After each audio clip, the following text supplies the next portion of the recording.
next we have Cincinnati, and this is kind of a weird, man, just a weird situation for Cincinnati. Another school that is new to the Big 12, been in the group of five for a long time under Luke Fickell, had tremendous success, made a playoff.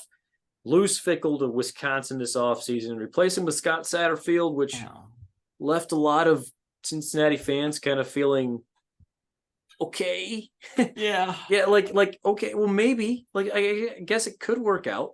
It just happens that you're going from Fickell to Satterfield in the same year that you're also going to the Big 12.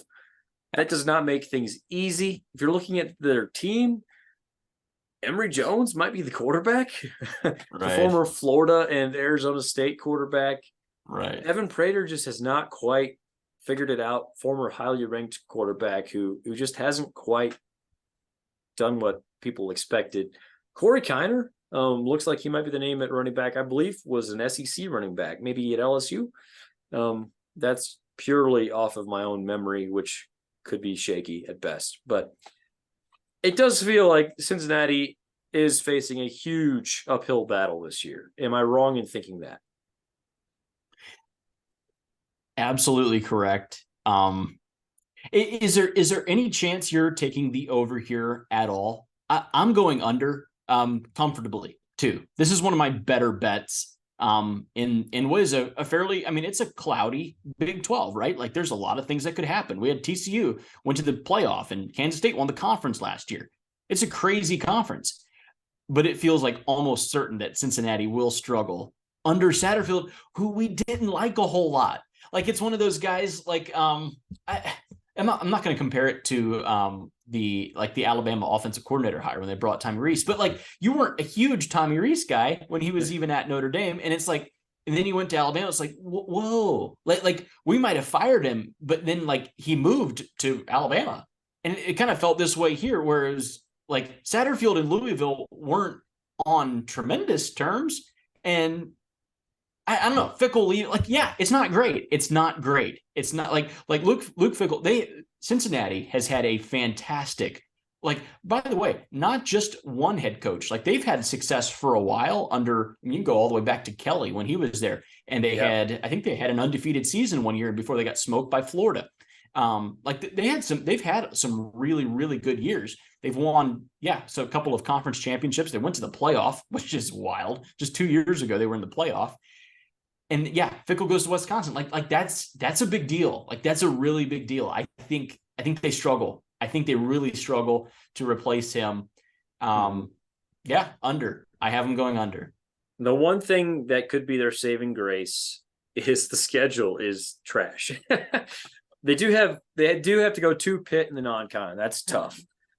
They do miss Texas, Kansas State, and TCU in conference, which is nice. That said, some of those like toss-up games on the schedule, BYU, Oklahoma State, Houston, and West Virginia are all on the road. Right. I want to take the over. I just can't do it. Like I'm going to have to join in the under. I think that the schedule could get them close. Like the schedule, if they're just competent, like if we saw Satterfield take a not amazing Louisville team his first year, like they were competent. They never really improved from that, but they were competent. Right. Part of me thinks Cincinnati could come into the Big 12 and just plug along and compete pretty well in most of their games and go 6-6. Right. That could absolutely happen.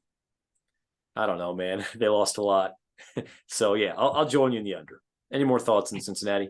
No, not really. It's, by the way, that's okay to happen. Like, it doesn't mean that Cincinnati is going to always be there. Cincinnati's shown enough of a track record with multiple different regimes, like different coaches that were there that were successful and got hired away to bigger, better jobs quickly, right? And had success, by the way, at those bigger jobs.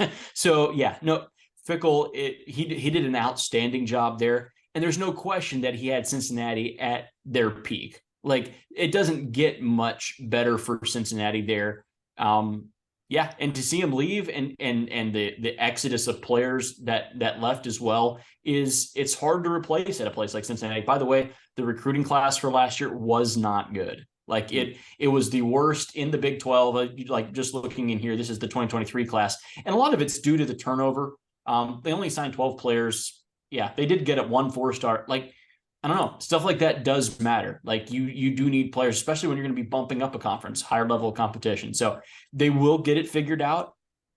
I wasn't sold on Satterfield before, and like, am I gonna change my opinion because it says Cincinnati now? No, like it's still the same opinion. So yeah, going under.